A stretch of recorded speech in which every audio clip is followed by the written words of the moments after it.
Hi friends, எல்லாரும் நல்லா இருப்போம்.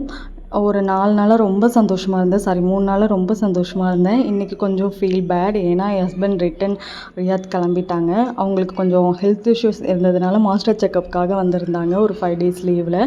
இப்போ எந்த ப்ராப்ளமும் இல்லை, கடவுள் புண்ணியத்தில் கிளம்பிட்டாங்க.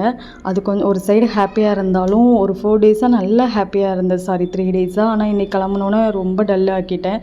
காலையிலேருந்து எந்த வேலையும் செய்யலை. காலைல டிஃபன் அவங்களுக்கு செஞ்சு கொடுத்தது தான். அதுக்கப்புறம் நான் எதுவுமே செய்யலை. மதியானம் லஞ்ச் கூட நான் சாப்பிடல. அப்படியே உட்காந்துருந்தேன். வாசலில் போய் கொஞ்சம் நேரம் உட்காந்துட்டு இருந்தேன்.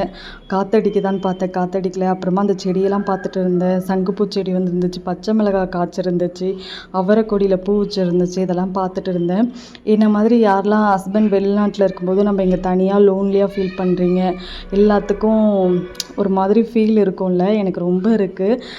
1 மாதம் 2 மாதம் இருந்தால் கூட தெரியாது. இந்த 4 டேஸ் லீவில் எனக்கு ஒன்றுமே புரியல. வந்தாங்க, டக்குன்னு கிளம்பிட்டாங்க. I feel so bad. But இதுவும் நல்லது தான். நம்ம யாரையுமே டிபெண்ட் பண்ணாமல் வாழணும் அப்படிங்கிறதுல இதுவும் கற்றுக்க வேண்டியதாக இருக்கும். ஏன்னா ஹஸ்பண்ட் இருக்கும்போது எல்லாத்துக்கும் ஹஸ்பண்ட் அவங்களே எதிர்பார்த்துட்டு இருந்தேன். இப்போ நான் எல்லாத்தையும் பார்த்துக்கிட்டு இருக்கேன். தேங்க்யூ.